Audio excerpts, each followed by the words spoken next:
जितने भी संबंध जन्य सुख हैं सब के सब दुख स्वरूप हैं, दुख के उत्पत्ति स्थान है। संबंध जन्य सुख मत भोगो तो दुख कभी तुम्हें छू नहीं सकता। अभी कल हमको किसी ने बताया था, तो बोले वो नौकरी करते थे प्लास्टिक फैक्ट्री में और वो पाइप फट गया, पूरा प्लास्टिक जो द्रवित प्लास्टिक के ऊपर, बोले जिंदा जल गया। वो चिंतन तो हुआ ना। तो अब जैसे अपने लोग दूसरे जीवों को जला के खा रहे ना, ऐसे पैर बांध दिए उनको भूंज रहे, तुम्हारे पैर भी नहीं बांधे जाएंगे, जिंदा भूंज जाओगे। कर्म तुम्हें बख्शेगा नहीं, ध्यान रखना। दुख यो नया, रसेंद्री के स्वाद के लिए तुमने उन असमर्थ पशुओं को, पक्षियों को अपने स्वाद का कारण मान रहे हो, उनके मांस को। ठीक है, ले लो, मान लो इस जन्म में तो तुम ऐसे हो, लेकिन पीछे जन्म में तुमने किया ना, तो क्या परिणाम आया? प्लास्टिक, और वो भी द्रवित, मतलब गर्म पिघली हुई, सीधे पूरी है। वो कितना कष्ट हो, थोड़ी देर तदात्म होके देखो कितना एक दिन वो फूल लगा रहे थे ना, तो ब्लूगन जिसे आप चिपकाते हैं, वो जरा छू गई तो एकदम ऐसे कह रही ये क्या है, तो बोले तो गरम प्लास्टिक ही तो है, उसमें हल्की सी गरम एकदम, जिसमें आप फूल चिपकाते हैं। वो जरा पूरी द्रवित प्लास्टिक ऐसे गिर गई। अब बोलो क्या हुआ? मर तो गए हो, लेकिन कितना कष्ट उनको हुआ होगा। ये कर्म आया। देखो तुम भूंजे ना उसके पैर बांध के, या ऐसे बांध के और खाए, अब देखो तुम्हें पैर भी नहीं बांधने पड़े। वो कर्म ने कैसे एकदम पूरा पाइप फटा, ऊपर पूरा गिरा, ले हो गया। सावधान दुख यो नया। अभी समझ में नहीं आ रहा तो मन मौज ले लो, मस्ती कर लो। ये मस्ती तुम्हारे लिए इतनी महंगी पड़ेगी, कोई साथ। अब बोलो कौन है वहां? परिवार, कोई भी, कोई धन संपत्ति, कोई भी साथ दे, पूरे शरीर में प्लास्टिक, गरम प्लास्टिक से पैक। कितना भयानक कष्ट, कितना भयानक कष्ट। ये एक कष्ट, ऐसे अनंत कष्टों को भोगना पड़ता है जीवों को।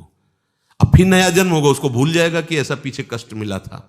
जैसे अपने लोग मां के गर्भ से निकले तो कितना भयानक कष्ट, लेकिन याद है क्या? सब लोग वहीं से निकले, कोई नहीं याद। भगवान याद दिला रहे हैं, दुख यो नया। किसी भी प्रकृति जन्य अगर मुक्त होना है दुखों से, प्रकृति जन्य संयोग जन्य सुखों को मत भोगो, मत स्वीकार करो, तो तुम्हें कभी दुख भोगना नहीं पड़ेगा, पक्का।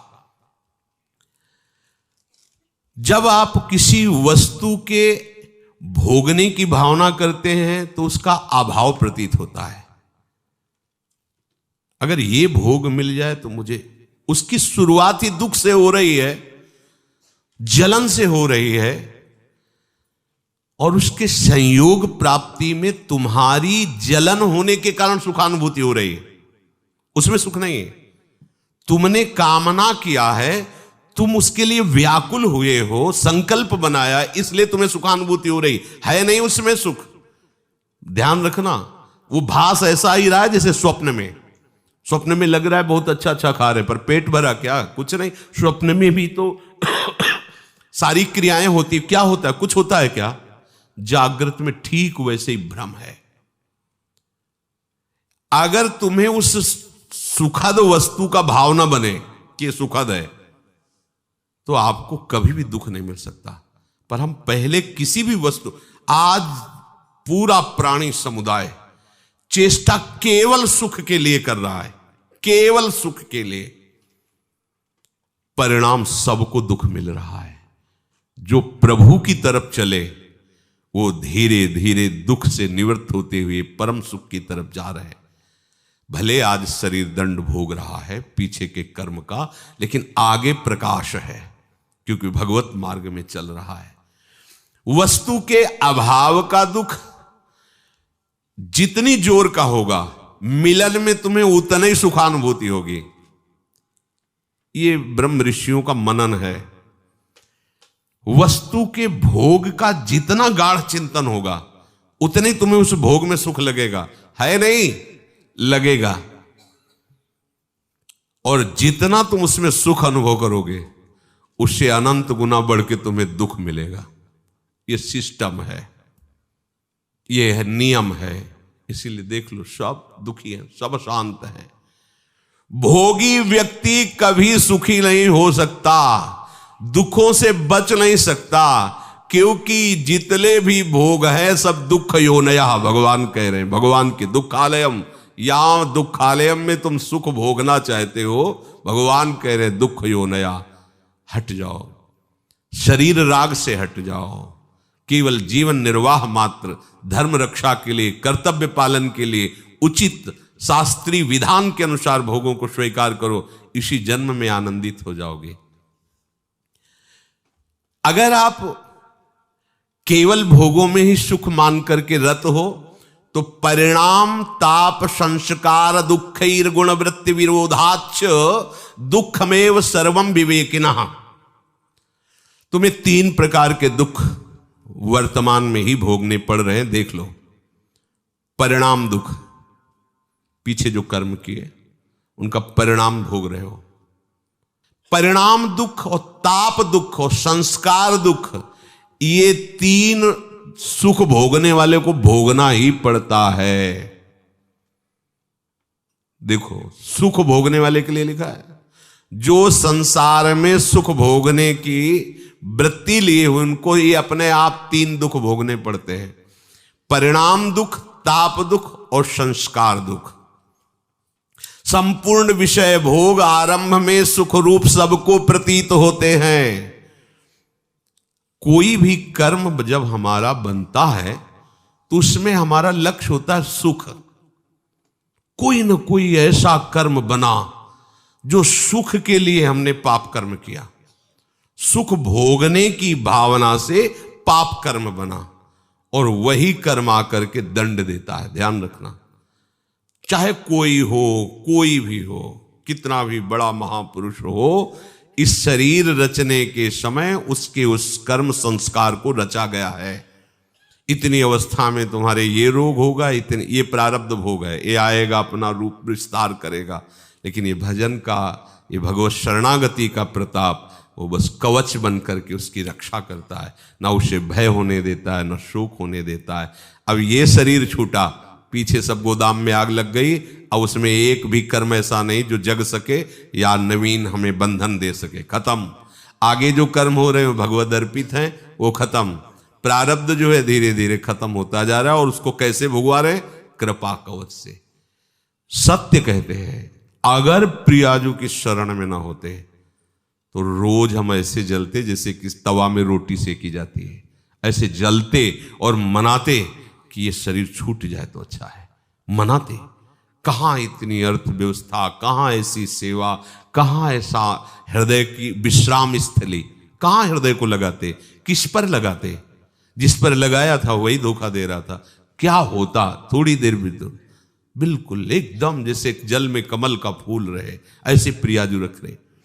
संपूर्ण विषय भोग आरंभ में सबको सुख रूप प्रतीत होते हैं, और वही कर्म, वही विषय भोग परिणाम में महान दुख प्रदान करता है। एक सत्य घटना, ब्याह हुआ, पत्नी आई, तो जैसे परस्पर स्त्री पुरुष आसक्त हो जाते, ऐसे पति आसक्त हो गया। पत्नी का पहले से कोई प्रीतम था, वो जब उनके दृष्टि में ब्याह होने के बाद पुनः आया तो उसने रोकर कहा, हम तो आज तक तुम्हारा ही इंतजार कर रहे हैं और जिएंगे तुम्हारे लिए और मरेंगे तुम्हारे लिए।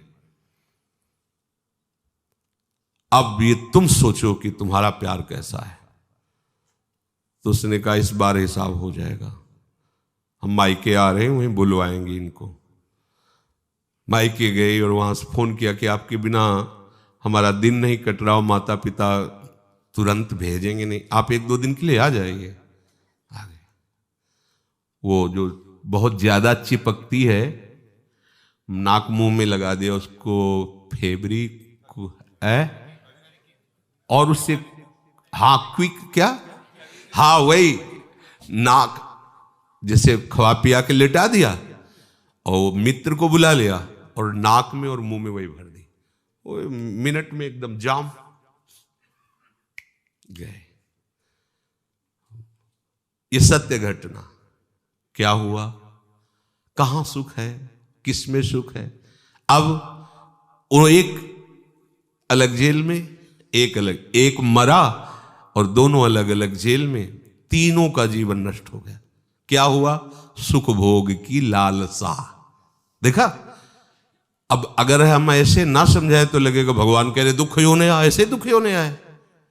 धर्म से चलोगे, भगवत भजन करोगे, धर्म के निर्वाह के लिए विषय स्वीकार करोगे तो आप सदैव सुखी रहोगे, इस लोक में भी और परलोक में। धर्म विरुद्ध आचरण करोगे, सुख भोग के लिए भगवान की आज्ञा को उल्लंघन करोगे तो ना यहां सुख पाओगे ना वहां सुख पाओगे। लिख लो ये बात, आज भले मुस्कुरा लो, कल मुस्कुराहट में जहर होगा। मान लो बात, ये भगवान की बात है। दुख यो नया, जगह जगह ये सुख की लालसा ऐसा नष्ट कर देती है। मेजर पदवी पर आर्मी में थे, भ्रमण करने से सब, बहुत सुंदर उनका बंगला था, बहुत सुंदर व्यवस्था उनकी थी कानपुर में। सामने मिठाई की दुकान थी, पंजाबी शरीर था उसका, सामने मिठाई की दुकान। अब वो आर्मी के तो 4-4, 5-5 महीने बॉर्डर में ही लगे हुए हैं, तो उसका उससे मित्रता हो गई मिठाई वाले की दुकान से। गेटमैन रहता उसके यहाँ, पर जब मालकिन का आदेश है तो गेटमैन क्या रुकेगा। अच्छा, वो जब आते थे तो सूचना दे के आते थे कि 1 महीने की छुट्टी या 2 महीने की छुट्टी, तो सावधानी हो जाती थी। उन्होंने सूचना दी नहीं, अचानक आ गए, उधर से निकलना हुआ होगा, सोचा होगा आज रात यहां रुक जाते हैं फिर चले जाते। तो गेटमैन ने कहा साहब अंदर नहीं जा सकते। दिमाग खराब, मेरा घर मेरा परिवार, तू कह रहा। बोले मालकिन का आदेश। एक थप्पड़ जमा, मालकिन का आदेश। अब गेटमैन की कितनी ताकत, जैसा सिखाया गया था वैसा। और उसको तो पता नहीं था, वो अंदर जाके तो उसने कहा ऐसा तो हम सोच भी नहीं सकते थे कि आप दोनों थे, दोनों ने मिलकर उसका वो ही मार दिया, आर्मी के मेजर को, और गाड़ दिया वहीं। बड़ा ऐसा मकान, वैसे वो पहुंचा नहीं, वहां सरकारी जांच हुई, कहां से कैसे क्या पता चला। 1 दिन के लिए घर गया था, वहां से फोर्स आया, गेटमैन से पूछा तो उनकी पिटाई एक अलग कोटि की होती है। वो 1 मिनट में बताया, हाँ साहब आए थे, अंदर जाते देखा, बाहर निकलते नहीं देखा। अंदर से जब पिटाई शुरू हुई अंदर वालों की, तो उन्होंने बता दिया तुम्हें मेजर साहब गड़े हुए हैं। क्या हुआ, भयंकर, तीनों को कष्ट। एक को पत्नी के राग में मृत्यु दंड मिला, मार दिया ना दोनों ने मिलकर, और दोनों को ऐसे सरकारी आदमी के मारने के लिए उनको दोनों को सजा मिली। क्या सुख, दुख ही होना यह। और ये कार्य कैसे हुआ था, सुख भोगने के लिए। जितना भी आप धर्म रहित आचरण करेंगे कहीं भी त्रिकाल में, ये तो ब्याज हुआ उस कर्म का। परिणाम जो आएगा वो तो आगे मिलेगा। बड़ी जेल है नरक, ये छोटी जेल है यहाँ की। यहाँ जो डंडा चलते हैं, फांसी मिलती या और जो भी कष्ट, ये ऐसा मान लो कि ब्याज मिलता है, और मूल हिसाब तो आपको बड़ी नरक में मिलेगा, जो यमराज के दरबार की, यहाँ के जेलर यमराज हैं, वहां जो मिलता है। वहां ऐसा नहीं होता कि 10-5 कोड़े मार दो या 10-5 साल की जेल दे दो। एक एक कष्ट को कल्प कल्प तक भोगने के लिए दंड दे दिया जाता है। अब जीव है, वहां मरना तो है नहीं, यातना देह में पड़ा भोगता रहता है। दुख यो नया भगवान के वचन है, इसलिए ये परिणाम दुख है। धर्म विरुद्ध आचरण, भागवतिक आदेश के विरुद्ध आचरण करोगे, कभी भी कहीं भी सुखी नहीं हो सकते, चाहे जितना दान पुण्य कर लो। दान पुण्य एक अलग कर्म हो गया और वो पाप कर्म एक अलग कर। अगर कट सकता है तो एक ही काट सकते हैं, वो केवल भगवान है। मामेवे प्रपद्यन्ते माया में ताम, वो कह रहे हैं हम त्वाम सर्व पापेभ्यो मोक्षयिष्यामि मा शुचा। दूसरे व्यक्तियों के पास अपने से अधिक भोग देखने से या इच्छानुसार भोग भोगने की इच्छा से, भीतर में जो भोगों की इच्छा है पर शरीर में सामर्थ्य नहीं, किन्हीं कारणों से, या जिससे हम अपना प्रेम संबंध स्थापित किए हैं वो हमसे प्यार ना करके और से, इन सब कारणों से एक ताप हृदय में पैदा होता है, जलन। जिसको कहते हैं हम डिप्रेशन में जा रहे हैं। प्रभु को नहीं पकड़ा है तो डिप्रेशन में नहीं जाओगे और कहाँ जाओगे? अभी तो कम डिप्रेशन है, ऐसी जगह भेजे जाओगे जहाँ डिप्रेशन है, वहां कहीं शांति नहीं, एक क्षण के लिए भी शांति नहीं। आओ ऐसी जगह में जितनी गलतियां होंगी सब क्षमा हो जाएंगी। बहुत करुणा में सरकार है, अति उदार भी सुंदर। मान लो इनकी शरण में हो जाओ, दुख से बचने के लिए शरण में हो जाओ। भगवत प्राप्ति, परमानंद और प्रेम ये तो सब आगे की बातें। इन दंडों से बचने के लिए हो जाओ कि ये राष्ट्रपति हैं, जैसे न्यायालय से पास हो गया कि अब इसे फांसी मिलेगी, राष्ट्रपति माफ कर सकता है। अहम त्वाम सर्व पापेभ्यो, आओ तुम सर्वधर्मान परित्यज्य मां में खुला दरबार है श्री कृष्ण का। कह रहे आ जाओ माफ कर दूं। अरे चल पड़ो ना, काहे को पीछे लौट रहे हो? पीछे लौटोगे हर जगह धोखा ही धोखा है। पाए जान जगत में सब जन कपटी कुटिल कलयुगी टंचु। ये ताप होता, जलते रहते हैं। कौन कौन सा? अपने से अधिक भोग देखकर हृदय जलना, इच्छानुसार भोग ना मिलना।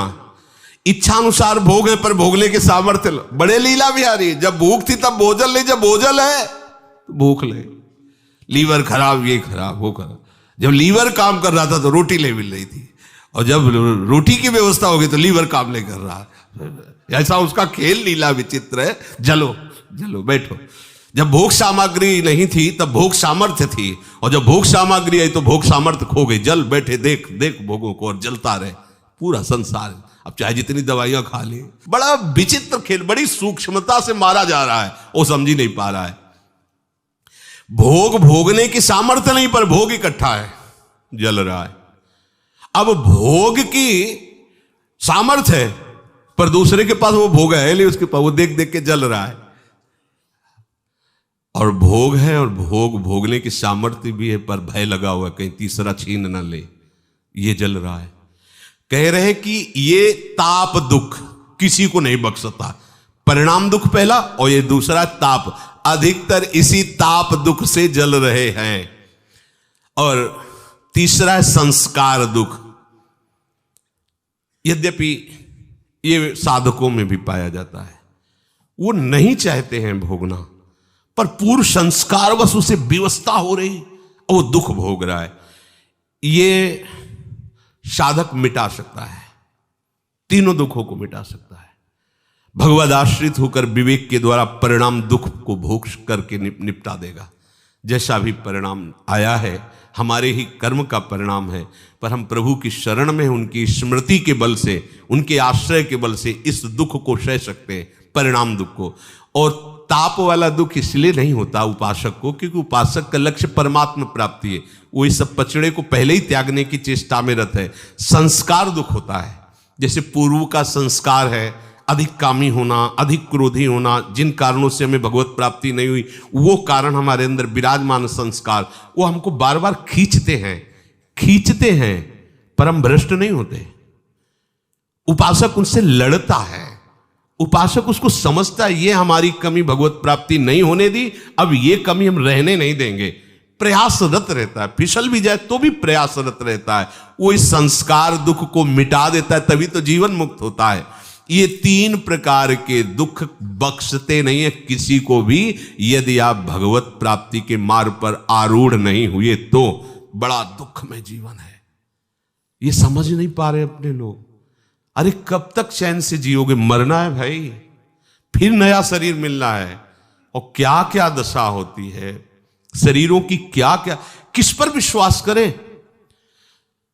जब समाज की तरफ देखो तो लगता है किस पर विश्वास करें, किस पर? जो हमारे विश्वसनीय वही विश्वासघात कर रहे हैं, जिनको हमने जीवन दे दिया वही हमारा जीवन लेने के लिए तैयार, वही हमारे नहीं, बिल्कुल असहाय असमर्थ संसार में दिखाई दे रहा है। सोचो, किसी भी संबंध को सोचो, कहीं भी पवित्रता, कहीं भी विश्वास जिसके कारण हम जीवित है वो रह नहीं रहा है, धीरे धीरे सब जा रहा है। बूढ़े माता पिता है, पुत्र सोचता है मरे तो प्रॉपर्टी आवे, कैसे मरे, कहां कहां कितना कितना वर्णन करे इस माया के स्वरूप का। एकमात्र भगवान की शरण ही तुम्हें बचा सकती है। कोई तुम्हारा नहीं, मान लीजिए कोई तुम्हारा, साहब छल कपट का चरित्र माया का भरा हुआ है।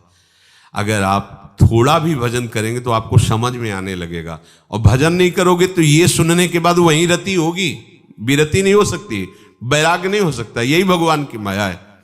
वो मार पीट करके बाहर निकाल देंगे, दरवाजे पे बैठे रहोगे, लेकिन आपका हृदय उन्हीं के लिए रोएगा, उन्हीं के लिए रोएगा। यही माया है भगवान की, यही भगवान की दैवी माया ऐसी विचित्र है कि हम जानते हो हमसे कपट कर रहा है, जानते हो हम अपने धर्म का पालन न करके मुझे निकाल रहा है, बूढ़े माता पिता, लेकिन वो उन्हीं के लिए रो रहे हैं।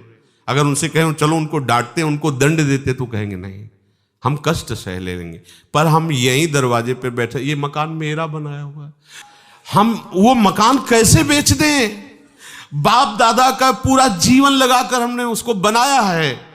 ये भगवान की विचित्र माया ऐसी ऐसी दुर्गति की हुई कि वो जान रहा है फिर भी ले निकल पा रहा है। इसलिए भाई हरिशरणम भगवान की शरण होकर अपना काम